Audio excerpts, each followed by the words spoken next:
Good afternoon, or good evening, should I say. Thank you for joining me tonight. We're going to wait a few minutes before we get started, give folks a chance to jump on and be a part of tonight's podcast. You have tuned into Meaningful Conversations with Dr. Devin Oten. Tonight we have, I believe, a great topic to discuss. The title of tonight's topic is You're Not Stuck, You're Being Shaped. Yeah, you're not stuck, you're just being refined, being molded, if you will. Um, you got to prepare, for the seasons that we go into, we got to be prepared. I always share, it's one of my favorite texts in the Holy Scriptures. 1 Corinthians 15:46. First the natural, then the spiritual. If you never understand natural things, you'll never be able to uh, understand spiritual principles, right? So in the natural, we enjoy, especially the ladies, diamonds. Well, diamonds have to go through a process to become a finished product, right? There's a lot of pressure involved. There's a lot of stress involved. There's a lot of time actually involved in making the ideal or perfect diamond, if you will. Not saying it's going to take forever for you and I to get to where we want to be, but we have to understand we can't get discouraged. We got to stay the course. We got to remain active. We got to remain energized, faithful, all of those things. So we're going to talk about that tonight. You're not stuck. You're just getting refined. You're being shaped and molded for this next season in your life. And oh boy, do I know and understand. I've been being shaped and molded now here for the past several years, and I can see the light at the end of the tunnel, as we say. And the good thing is most of us have experience, where we've been through some things, and we see certain tail signs that tell us, okay, I'm on the right path. I'm familiar with this. Is very similar for me. Um, the stages and the process that I'm going through. And so we'll wait a couple more minutes, give folks a chance to jump on. If you haven't already subscribed to my YouTube channel, please do so. That's Meaningful Conversations with Dr. Devin Oten. Um, please make sure you like, subscribe, hit the button, the bell, should I say, so you'll be reminded of times that we are going live, or if I'm dropping some short videos, you'll get um, a notification that that's about to happen or has happened. And make sure you share it with your friends, your family, those who you believe would be encouraged or would enjoy the content that we share on Meaningful Conversations. And please get active in the conversation, jump in the chat, and put your thoughts in there, put your questions in there. We'll address those, and we're just looking forward to having a meaningful conversation tonight. All right, Alexa, pause. All right, once again, you've joined me on Meaningful Conversations with Dr. Devin Oten. Tonight, if you've ever felt like life has placed you on pause, you feel like you're not moving, forward, moving up, if you will. Um, it sometimes feels like, hey, I'm doing all of the right things, but I still feel stuck, right? I still feel like things aren't moving, things aren't happening. Well, in this episode, you're not stuck, you're being shaped. We're going to challenge the belief that delay equals denial.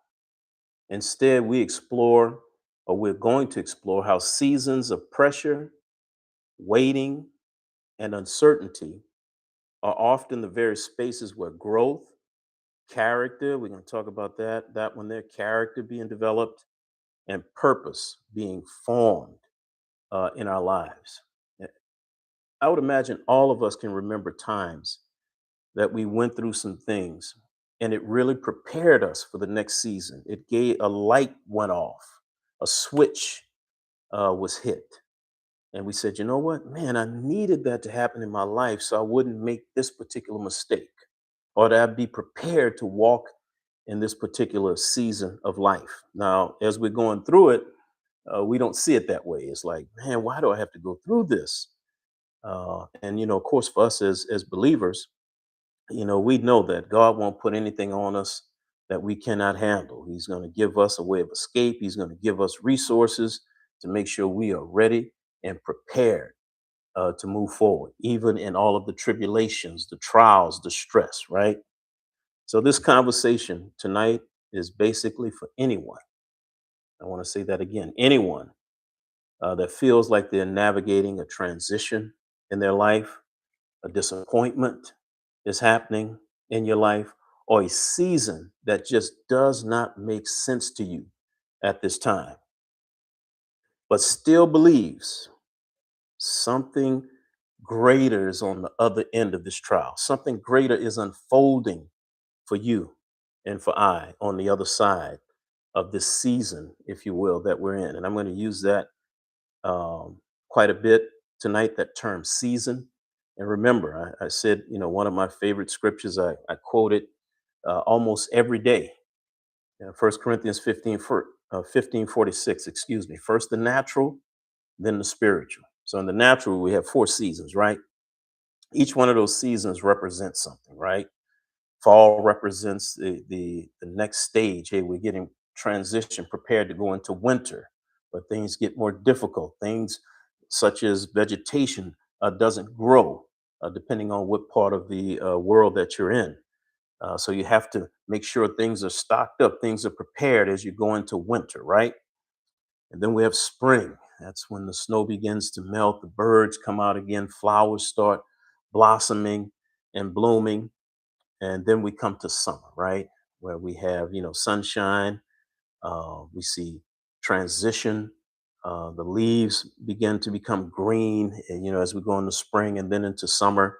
So it's the same thing in our natural life, and the same thing even in our spiritual life. We go through seasons. We go through seasons where we need to be storing up in the fall and preparing for that harsh winter that may take place, that season of lack that may take place.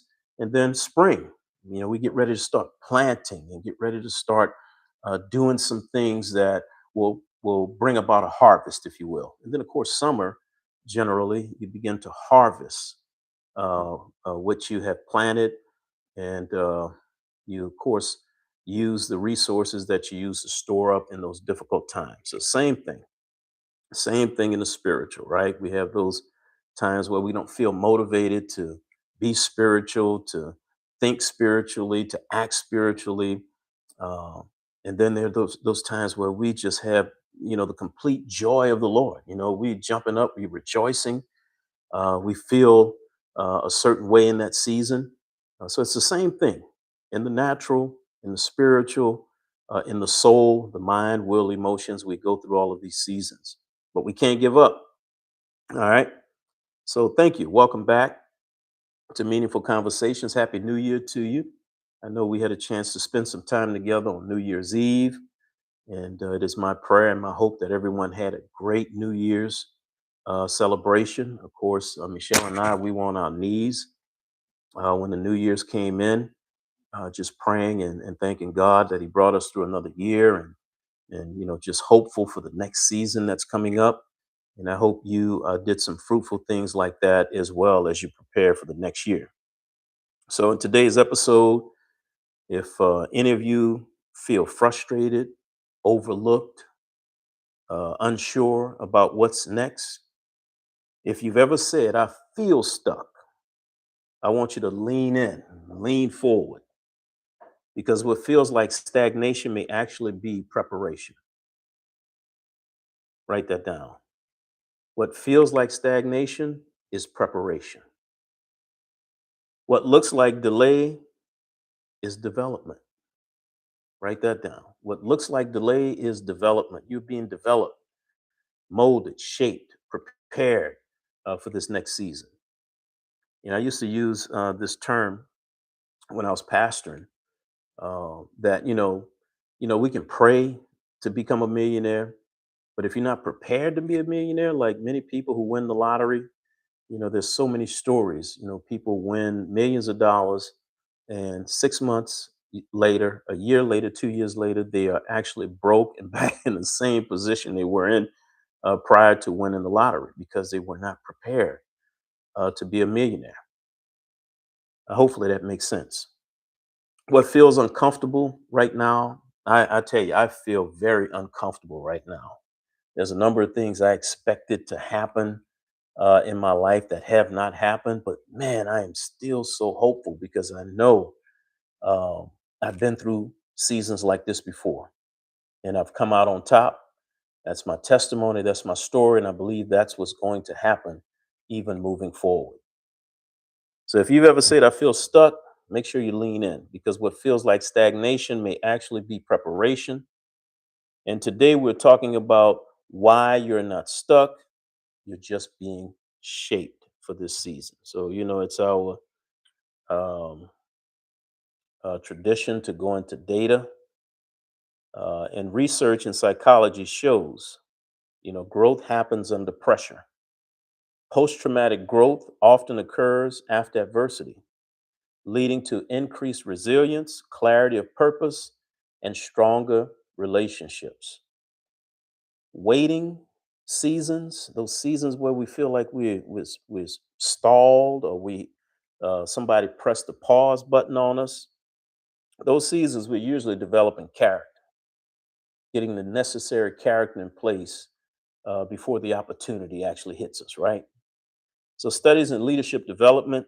I have a doctor of strategic leadership, did a lot of research on leadership and strategy around leadership and how that looks um, in everyday life, in your personal life, as well as in business.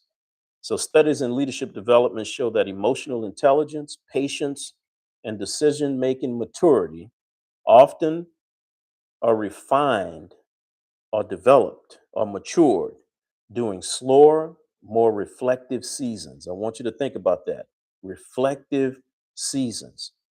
Seasons where, there's sometimes you and I need to stop, sit back, and reflect on some of the things that happen during the course of the year, course of a month, course of a week, course of our day, and say, you know what, man, today may have been a better day for me at work if I did not react the way I reacted to a certain coworker or colleague, right? I mean, you reacted and it just messed up your day, it messed up their day, and several of your colleagues in the office where you work, it has messed up their day. We should have those moments every single day where we're reflecting on the day, the prior week, even reflecting, thinking about what's to come the next day or even the upcoming week. Hopefully that makes sense. And I'm still trying to get my voice back. This bug has been lingering a while, but I feel much better. Just haven't quite got my voice back yet.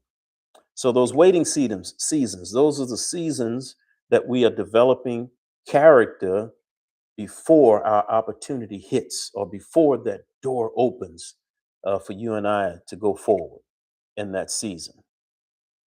So, studies in leadership, like I said before, show that intelligence or emotional intelligence, patience, and decision making maturity are often refined during slower, more reflective seasons.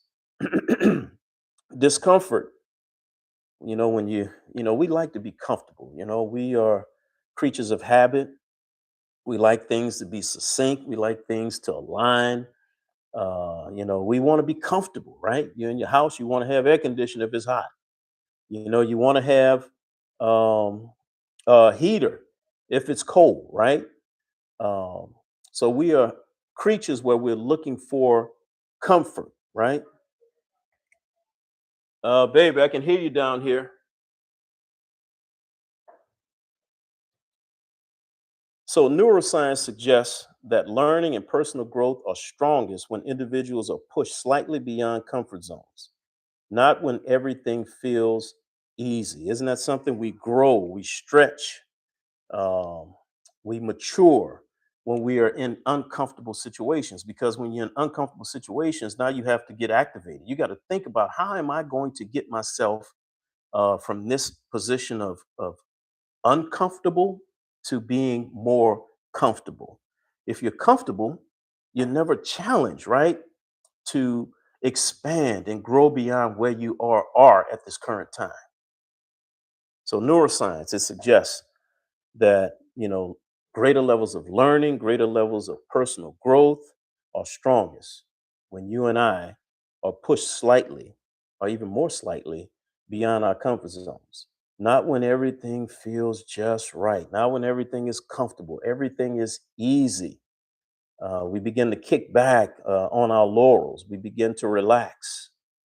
I like being in that place where I'm uncomfortable. I try to keep myself in an uncomfortable place, challenging, stretching myself, because I know there's so many different things that I want to do in this life before I leave this life, right? I mentioned this before, I'll mention it again. I'm at a conference, and Dr. Miles Monroe, God bless him and his family, he's gone on to be with the Lord. He was preaching on purpose, and he said, the place where you can go and find the most untapped potential is at a graveyard. So many people died with all of these ideas, right? With all of these gifts and all of these talents, and never explored, never stretched themselves to go out and bless the world with those gifts and those talents, right? I also mentioned a book by Rick Godwin that I read 30 years ago. It's so profound, even to me today. The title of the book, um, it slips me right now. Oh, Live Full and Die Empty.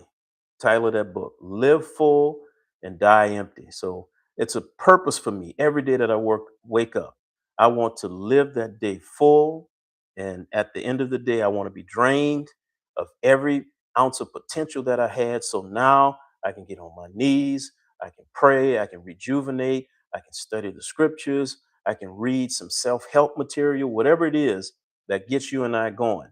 We rejuvenate ourselves in the evening, and we wake up on purpose the next morning saying, I'm going to live full today and I'm going to die empty eventually, right?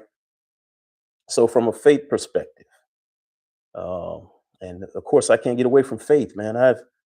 I've been in ministry most of my adult life, about 35 years, as a deacon, an assistant pastor, associate pastor, and then eventually, of course, as a senior pastor for 15 years. But even before that, man, when I became a born again believer, I did everything. I did security. Um, I did lawn maintenance. I did ushering, greeting, any and everything you can think of in the church.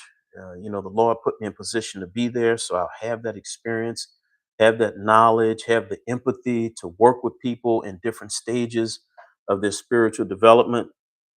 But biblically, preparation often precedes promotion.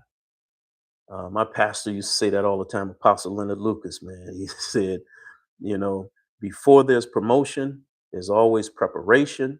And in preparation, there's always going to be stress and distress, right?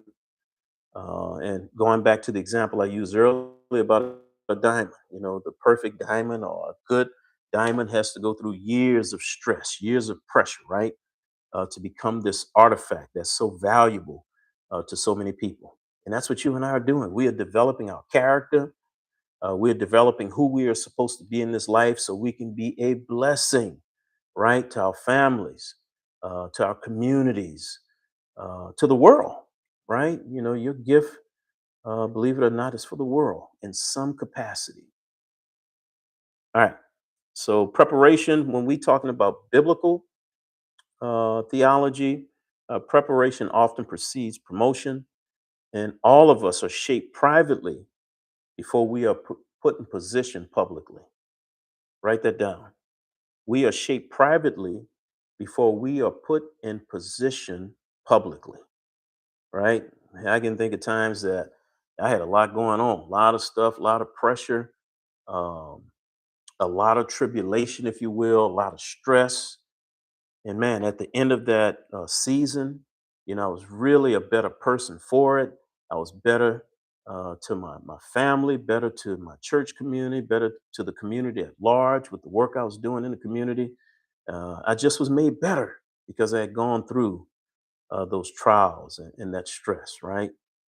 A number of us, we become refined. And once we become refined, we're very useful, to God. We're very useful to the people around us, right? For instance, a number of us have gone through a lot of turbulence, if you will, in our marriages, right? In our closest relationship, other than our relationship with God. And because we stuck in there, because we trusted God, because we trusted, um, we had made the right decision when we said, okay, I do, until death do us part. Now you are in position, you and I could possibly be in position to help other marriages, help other, budding relationships, because all of us are going to go through those ups and downs because you have two totally different people coming together to be one. And we talked about this several weeks ago. When you say I do, you don't become one instantly. You become one. It's over a period of time you develop those relationships and you become one over a period of time. So we're being refined right now. Don't think of the season that you're in, don't think of it as punishment. No, you're not in a process of punishment. You're in a process of refinement and preparation. So, question I have for you: what is this season teaching you and me about the success that we're looking to have? What is this season teaching you and I about the success that we can possibly have? What season of life are you currently in? This is probably a better question. What season of life are you currently in?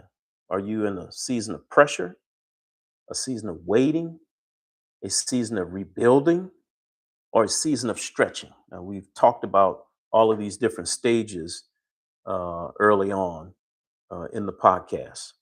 So, if you recall what we discussed about those stages, where are you right now? Are you in pressure? You're in waiting? You're in rebuilding? You're in stretching? I know I'm in a waiting season, sprinkled with some pressure, right? And I know once I come out of that season, I'll be in a season of rebuilding, right? There's a lot of things that are being torn down right now. I can feel that pressure. I'm waiting for this season to change, right? And I know once it happens, then I got to be prepared to rebuild. And you can jump in the chat and share your thoughts on that. You can jump in the chat, share your thoughts. What season of life are you currently in? Is it pressure? Is it waiting? Is it rebuilding? Or is it stretching? Another question: how do you typically respond when progress feels slow? How do you typically respond? I see Michelle jumped in, says waiting, pressure, and building. Yes. But how do you typically respond when progress feels slow, when things feel like they pause, things feels like it's stagnant? What's your response to that? A lot of us go into depression. We go into a sadness. We go into a time where we don't want to be around people. We want to be by ourselves, and that is absolutely the right time to be around people because iron sharpens iron. We need people to be around us to help us get ready, to help us navigate some of these things. Man, we have some friends who are very astute in certain areas of life, very smart in certain areas of life. Man, we got to be around people. People will encourage us. People will help us. They will help us define where we're going. They will help us build where we're going. But if they don't know because we've separated ourselves, we're depressed, we've gone off into a silo, into silence, we're cutting off a source of help for us, right? So I see we've got a few. Dr. LeBoy jumped in, focus on taking one step at a time. Nothing matters other than taking the next step. Yes, absolutely. I see. Let me see. I see Shantae, season of waiting and rebuilding. Sean, rebuilding, anxious. Michelle, it's hard, sad, but yet I remain hopeful. Yeah, yeah, it can be hard and it can be very difficult, but yes, we have to remain hopeful. So, how do you typically respond? Let's see what Sean says. She responds anxious. How do you respond when you feel like things are stagnant, things feel slow? How do you respond? I tell you, one of the things I do, I open up the holy text and I look for some stuff in that holy text. And sometimes I used to hear people say all the time when I was small, man, I just opened the Bible and I read and it landed on right where I needed to be. That's happened to me several times. But now, because I'm a student of scripture, man, I know where to go to get some inspiration, right? Know what text to go to, if it's the Psalms or Proverbs, or if it's, something about David's life in Samuel or in the Kings, something in the New Testament that Jesus did. There's also a number of different books that I have in my library that I go to that really encourages me, right? I see Shantae. She says at times move into solitude and deep reflection. Yes, yes, solitude and reflection, deep reflection are very important, right? We talked about this last time. We got to get away from the noise sometimes. We got to turn off social media, turn the TV off, turn the phone off, and we got to get in that prayer closet, for many of us, or we just need to be still, and wait for that quiet still voice to speak to us on what the next steps are, as Dr. LeBoyd said. Just be concerned about taking that very next step. Another question: what skills, habits, or mindset might this season be developing in you? Man, we've been talking about habits for a while. We talked about the fact that it takes anywhere from 21 to 66 days to develop a habit. I know a lot of people woke up on New Year's morning with some resolutions, and I'm telling you, those resolutions may not work because we haven't developed an habit, the proper habits to make sure we go through. We use illustration about some want to become vegan, right? Vegetarian. And after the sixth or seventh day, you done slipped up and had a hamburger. That's okay. You just got to pick up and get back on track because it takes 21 to 66 days uh, develop to develop the proper habit. So what say you? Jump in the chat, share that with me. I see Alicia says, praise God and wait. Okay. Okay. So that's how you typically respond when progress feels slow. You just praise God and wait. That's a good strategy. You can't argue with that. But what habits, what skills or mindset might this season be developing in you? I tell you what it's developing in me right now. The season that I'm in is I've gotten away from the process of making decisions, right? I've generally tried to live my life a certain way about how I make decisions about certain things, and I got away from that. And when you get away from what's tried and true, you can tend to get yourself into a lot of trouble. So now moving forward, I understand, I need to get back to that proven, tried and true process that, when I want to make a decision to move, of course, I'm going to seek my maker. I'm going to pray, I'm going to do my research and I'm going to follow what I know, the instincts that I know, the instincts that we've developed over a period of time when we make certain decisions, whether it's, big decisions like purchasing a home or, relocating or getting married or whatever the case may be. There's certain things that we've learned through those stages that we now can call upon and use to make those decisions. So for me, I got to get back to that. This is the strategy, the process that I use to make decisions. And man, more times than not, it worked out very well for me. And when I stepped outside of that, It does not work well most times, just the reverse or just the opposite. Another question for you. Oh, okay. I see Shantae. And this season, I moved away from discussing my concerns with others, holding things closer to truly hear a word. That's a very good point, Tay. Very good point. You know, sometimes we talk too much, right? We give out too much information. There are a lot of people who really don't want to see us succeed. They don't want to see us blessed. You know, they prefer to see us demise, see our demise, right? They prefer to see us, not experience this success. So yes, a lot of times, man, we got to keep some things close to the vest, and then we testify about it once it comes to fruition. Absolutely. Another question: are you rushing the process? Because if you're rushing the process, you might be resisting the shaping, the molding, the developing, right? You know, the scripture just has so many great stories. We see that this young boy, King David, was anointed to be king. But man, it was a process. It was years of development before he actually became king. And it's so profound in that story too, that when the prophet Samuel went to Jesse's house, which was David's father, he had a horn full of oil, a ram's horn, and all of the sons lined up in Jesse's house. Of course, David was off keeping the sheep, and he took that horn of oil and put it over the head of each son, and that oil would not flow on either of the sons who were in the house with Jesse at the time. And Samuel said, I know the Lord told me that the oil would flow on the one he had chosen to be king. He said, you must have another son. He said, yeah, we got one more son. I got another son, David. He's out with the sheep.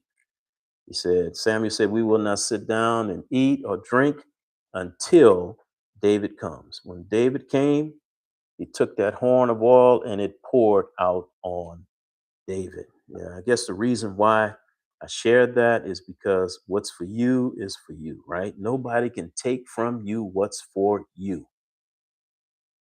Amen. So are you rushing the process or are you resisting the shaping? Which one are you doing? Are you rushing it? Are you resisting that development that you're going through, that maturity, that maturing process that you have to go through? Let me tell you, I've been on both sides of it. I've been on the side where I've tried to rush it.